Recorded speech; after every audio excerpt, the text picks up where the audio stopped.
आज पूरी दुनिया में अमेरिका के राष्ट्रपति जो बाइडेन के इजराइल दौरे की चर्चा हो रही है। बाइडेन तेल अवीव में बेंजामिन नेतन्याहू से मिले और हमास के खिलाफ मिलकर जंग लड़ने का ऐलान किया। बाइडेन ने यह भी दोहराया कि इजराइल के साथ इस जंग में आखिर तक खड़े रहेंगे। अमेरिका की लाइन क्लियर है, इसीलिए इजराइल ने अपने हमले और तेज कर दिए हैं। इस वक्त भी गाजा पट्टी में हमास के ठिकानों पर एयर स्ट्राइक किए जा रहे हैं। फिलहाल तो ये जंग थमती नजर नहीं आ रही। तेल अवीव के एयरपोर्ट पर प्लेन आया, बाइडेन उतरे, नेतन्याहू को गले लगाया, हमास के हमले पर सांत्वना दी, इजरायली राष्ट्रपति से मिले और फिर ऑल वेदर लिमिटलेस दोस्ती का नए सिरे से आगाज कर दिया। 7 अक्टूबर को इजराइल की धरती पर हमास ने हमला किया था। 1400 इजरायली मारे गए, इनमें 31 अमेरिकी भी शामिल हैं। बाइडेन जब बैठे तो नेतन्याहू के साथ इन सारी बातों पर गंभीरता से चर्चा की। साफ साफ कह दिया कि अब अमेरिका और इजराइल मिलकर हमास के विनाश के लिए कदम उठाएंगे। जब तक हमास का अंत नहीं होता, संग्राम जारी रहेगा।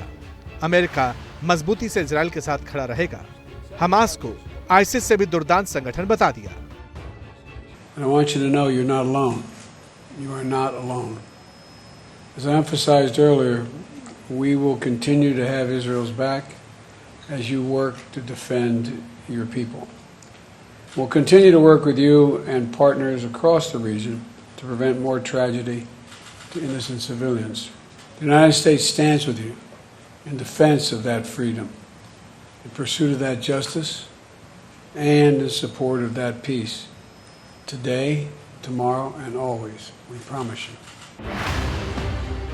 बाइडेन के इजराइल दौरे से कई बातें क्लियर हो गई हैं।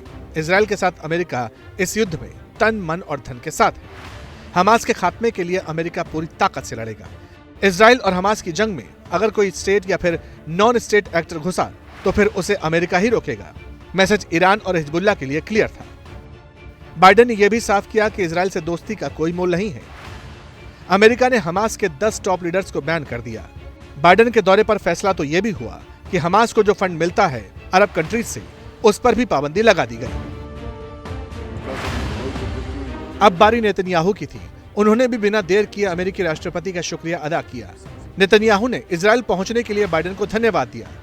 कहा कि जिस तरह इतनी जल्दी 2 एयरक्राफ्ट कैरियर भेजे, वो कोई सच्चा दोस्ती कर सकता है। I've seen your support every day in the depth and breadth of cooperation that we have had since the beginning of this war. A level of cooperation that is truly unprecedented in the history of the great alliance between our two nations. We see that support in the clear message you've sent our enemies not to test our resolve.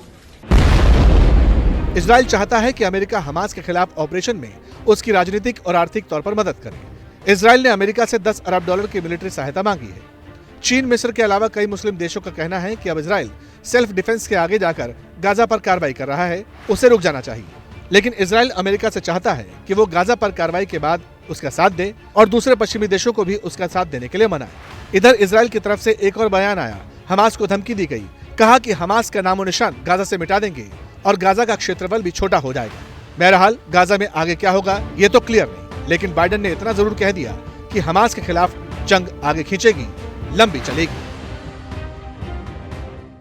जैसे ही घड़ी का काटा दोपहर 2:30 पे आए, बबीता जी का दिल सास बहू साजिश के लिए मचल जाए।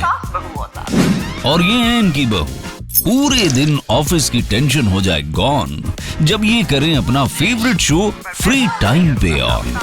इनकी तरह आप भी देखें अपना फेवरेट शो अपने टाइम पर और डाउनलोड कीजिए एबीपी लाइव ऐप अपने स्मार्ट टीवी पर।